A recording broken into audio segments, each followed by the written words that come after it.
Good morning. This is the Aggieland Backyard Church. I'm here on the Texas A&M campus in the quad. Let's read the word. Today is Matthew 22, verses 23 through 46. That same day, the Sadducees, who say there is no resurrection, came to him with a question. Teacher, they said, Moses told us that if a man dies without having children, his brother must marry the widow and raise up offspring for him.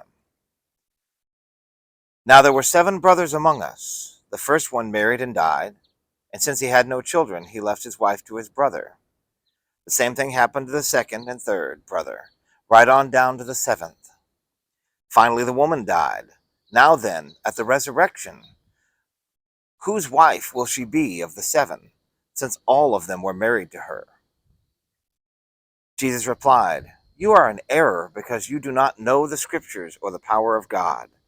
At the resurrection, people will neither marry nor be given in marriage. They will be like the angels in heaven. But about the resurrection of the dead, have you not read what God said to you? I am the God of Abraham, the God of Isaac, and the God of Jacob. He is not the God of the dead, but of the living. When the crowds heard this, they were astonished at his teaching. Hearing that Jesus had silenced the Sadducees, the Pharisees got together. One of them, an expert in the law, tested him with this question. Teacher, which is the greatest commandment in the law? Jesus replied, Love the Lord your God with all your heart, and with all your soul, and with all your mind. This is the first and greatest commandment. And the second is like it. Love your neighbor as yourself. All the law and the prophets hang on these 2 commandments. While the Pharisees were gathered together, Jesus asked them, What do you think about the Messiah? Whose son is he? The son of David, they replied. He said to them, How is it then that David, speaking by the Spirit, calls him Lord?